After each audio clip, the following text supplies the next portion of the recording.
how Goldman secretly bet on the U.S. housing crash.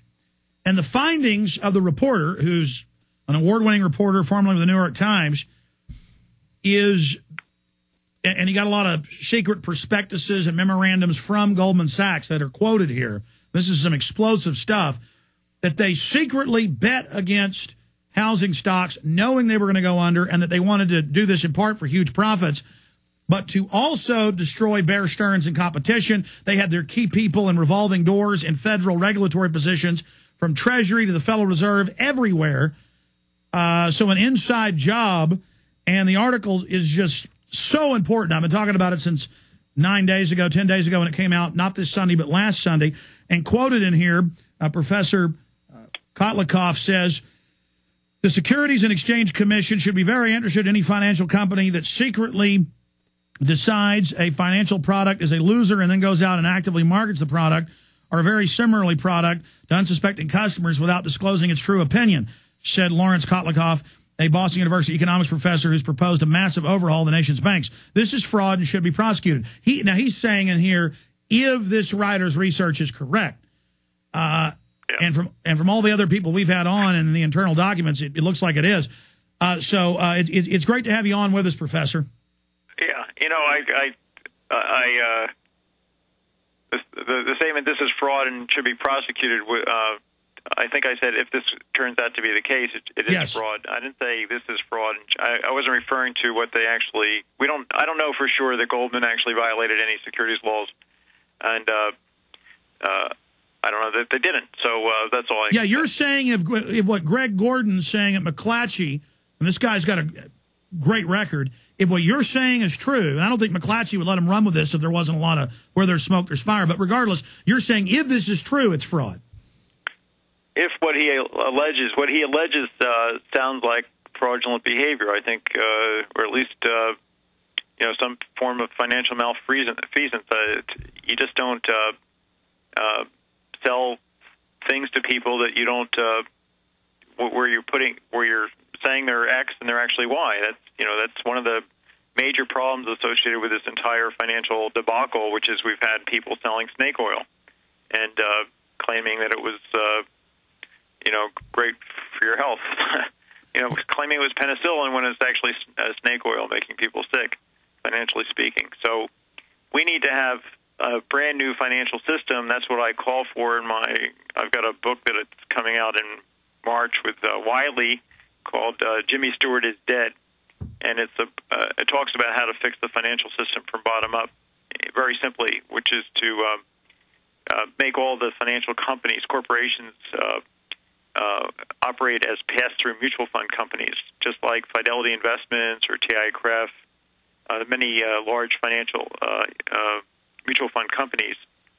And those companies are the only part of the financial system that's still standing because they weren't borrowing money to engage in risky gambles and leave the taxpayer to pay the bill.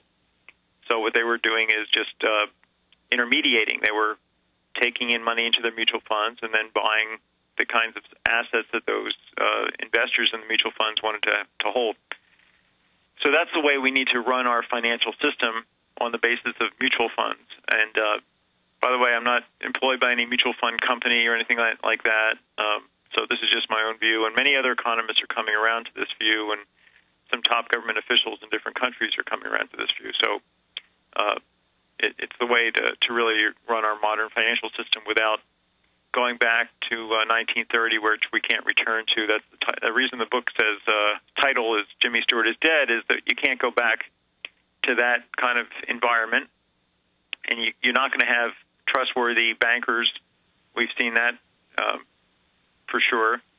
So you need to have a new system that makes sure that we can't be taken, that the public can't be taken for a ride.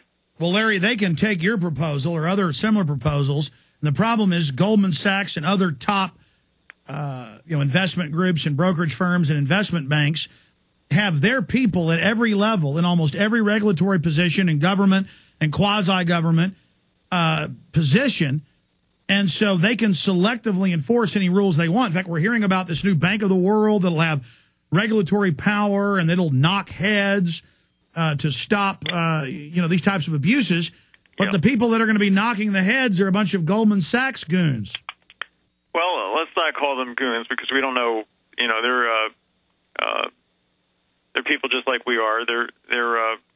And we let's not cast aspersions to these people. We don't know, and there's all kinds of. Wall Street is a term that refers to not just that part of New York City, but all parts of the financial system worldwide. You've had people in Singapore bring down a Baring Bank, which was about a 400-year-old bank. There was a French rogue trader brought down Société Générale, almost destroyed the third largest bank in France. So this is a global problem, and it's true that the financial community isn't going to like what I have to say when they hear about it. On the other hand, they're not going to like what they're going to get hit with by the regulators, which is 90% cuts in salary in some cases, and the Fed is now, setting up plans to oversee compensation in different firms, probably including Goldman Sachs. So, well, I want to go over that, but from your research, Professor, who are the bad guys? I mean, Bill Clinton got rid of Glass-Steagall. The Congress went along with it. Well, there's a variety of problems here. There's basically a fundamental moral hazard problem here, where financial companies are playing poker with the taxpayers' chips. That's the fundamental problem here, which is that they're going to the casino with our money, and not they're not. So there's that problem. There's the too big to fail problem. There's the fact that the companies are being run by the management, not by the shareholders, because the shareholders are dispersed. So there's a corporate governance problem. There's a fraud problem, which is that people left, right, and center were issuing mortgages and lying about the income and not verifying the collateral values. So, and liar mortgages should not exist, and they're going to continue. And there was a rating. The rating companies were in effect being effectively bribed by the people that they were paying for the ratings. You had the insurance industry. Systemic fraud across the board. Let me just read you. The whole system is basically corrupt, and I think that's a fair statement. And we have to come up with a system that's foolproof, that has firewalls, that doesn't permit the potential for systemic collapse like we've seen. Well, how are a bunch of Goldman Sachs former executives and heads? I mean, Reuters had an article today pointing out almost everybody who isn't former Goldman Sachs in power positions over regulatory systems. I mean, it's hard to name a number one person, a number one man or woman in a power position who isn't Goldman Sachs or a former director. I mean, you go over the list, it just goes on. And I want to read to you, Professor, out of this article. It says, McClatchy inquiry found that Goldman Sachs bought and converted into high-yield bonds tens of thousands of mortgages from subprime lenders that became the subjects of FBI investigations into whether they misled borrowers or exaggerated applicants' incomes in justifying making hefty fines. It says the piece together Goldman's role in the subprime meltdown. McClatchy reviewed hundreds of documents, SEC filings, copies of secret investment circulars, lawsuits, and interviewed numerous people familiar with the firm's activities. That they used offshore tax havens to shuffle the mortgage-backed securities to institutions worldwide, including European and Asian banks, often in secret deals run through the Cayman Islands and British territory of Caribbean, that companies use to bypass U.S. disclosure. Okay, I get the point, but you got to realize that those statements, Greg's making statements that are general statements.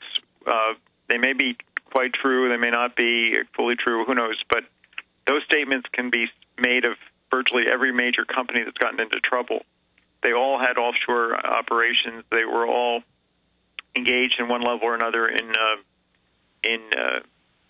marketing securities whose underlying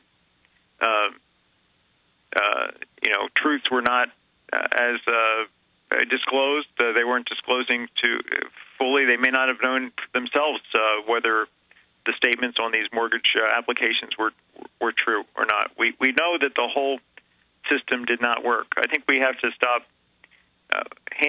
shelling out money to these big companies I mean, what can we do now? We know what's happened. What can we do at the margin to fix things? Well, okay, I want to hear what your idea is to fix it, but also I want to go back and say, okay, what would you have done in November? Well, in September, October, November,